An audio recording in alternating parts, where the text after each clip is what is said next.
간혹 심한 경우에는 각막염이나 각막궤양, 안내염으로 진행하는 경우도 매우 많기 때문에 눈병에 대해서 간과하시다가는 큰 일을 치르실 수도 있습니다.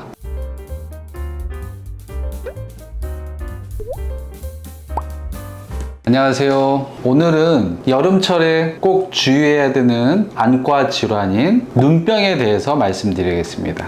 자, 눈병이라고 하면 과거에 아폴로 눈병이라고 해서 전국적으로 몇 년 동안 심한 눈병이 돌았던 적에는 심한 시력저하로 실명하시는 분들도 있었습니다. 그만큼 눈병은 안과적으로 매우 중요하고 환자분들에게 심한 피해를 줄 수 있는 질환이기 때문에 환자분들도 오늘 방송 유심히 잘 들으시길 바라겠습니다. 우선은 의학 용어로 눈병이라는 단어는 없습니다. 그런데 우리가 일상적으로 일반인들이 눈병이라고 많이들 표현하는 거죠. 눈병은 결막염 중에 하나입니다. 결막염은 눈에 있어서 흰자에 있는 얇은 투명한 조직이 빨갛게 충혈되고 눈곱이 끼는 증상을 결막염이라고 합니다. 이러한 결막염의 원인에는 눈에 이물질이 들어갈 경우, 그리고 알러지가 있는 알러지 결막염, 그리고 오늘 주제인 바이러스가 결막에 침투하는 바이러스성 결막염이 있고, 이러한 바이러스성 결막염을 우리가 흔하게 눈병이라고 말하고 있습니다.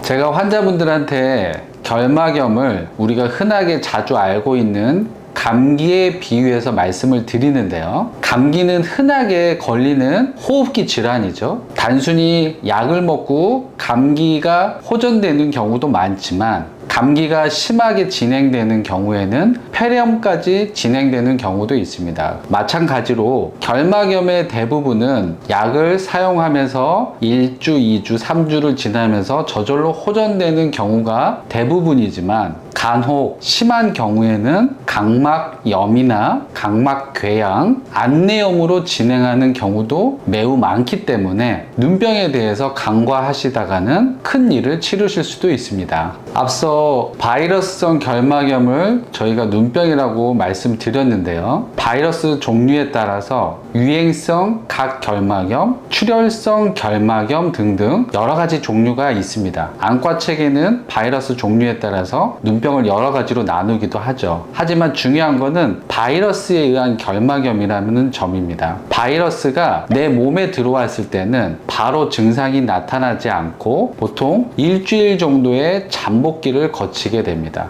그 잠복기 일주일 동안에 내 눈에 바이러스가 들어왔기 때문에 다른 사람들한테 전염을 시킬 수 있는 잠복기가 있다는 것이죠. 그래서 환자분들 중에 선생님 저 최근에 어제 그제 눈병 걸린 친구 만난 적이 없는데요 라고 말씀하시는 분들이 있는데, 실제로 하루 이틀 전이 아니고 1주, 2주 전에 만났던 눈병을 가진 친구를 만났다면 환자분의 지금이 그 친구에 의해서 감염된 거라고 할 수 있습니다. 그 이유가 잠복기 때문이라는 거죠. 일주일의 잠복기가 지난 다음에는 한쪽 눈에서 눈곱과 충혈, 가려움 증상이 생기면서 일주일이 지나면 반대편 눈으로 넘어가게 됩니다. 처음 잠복기 일주일, 그 다음에 한쪽 눈 감염 일주일, 그 다음에 일주일 동안은 양쪽 눈에 감염이 되게 되는 것이죠. 그리고 그 이후에 먼저 감염됐던 눈이 점차 호전되면서 반대쪽 눈이 남고, 그 이후에 마지막에 감염된 눈이 호전되는 경과를 보이게 됩니다. 그래서 총 잠복기를 빼고 처음 증상이 시작된 다음에 끝날 때까지 보통 총 3주 동안의 눈병을 앓게 되는 것입니다. 환자분들이 대부분 처음에 증상이 생겼을 때 병원에 내원하셔서 항생제 안약과 소염제 안약을 처방받게 되는데, 환자분들이 일주일 후에 대부분 더 심해지고 반대편 눈으로 감염이 된 다음에 내원하셔서 선생님 약을 써도 왜 호전이 되지 않는 것이죠? 라고 많이들 묻는 건데, 바이러스성 결막염은 약에 의해서 호전되는 것이 아니고 시간이 지나야만이 호전되는 질환입니다. 그러면 이 약을 왜 쓸까요? 아까 말씀드린 대로 바이러스성 결막염이 심하게 되면 각막염으로 진행되게 되는데, 이렇게 심하게 진행되는 것을 막기 위해서 항생제와 소염제를 쓰는 것이죠.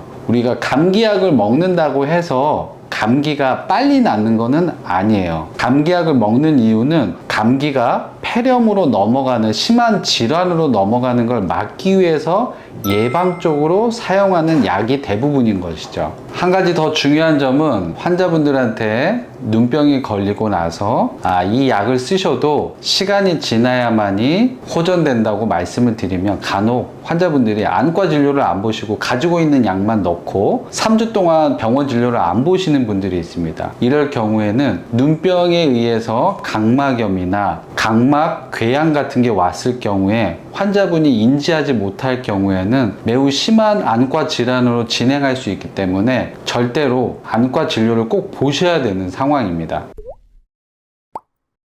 자, 정리하면 눈병이라는 것은 안과 질환 중에서 가장 흔한 질환이고 감기와 같이 시간이 지나야 호전되는 질환이지만 꼭 안과 진료를 통해서 항생제와 소염제 처방을 받고 정기적으로 안과 진료를 보시면서 눈병이 심해지는 것을 예방하셔야 됩니다. 그리고 3주의 기간 동안에 다른 사람들한테 눈병이 전염되지 않도록 꼭 주의하셔야 하고요. 오늘 눈병에 대해서 말씀드렸고요. 유익한 시간이었으면 좋아요와 구독을 꼭 눌러주세요. 감사합니다.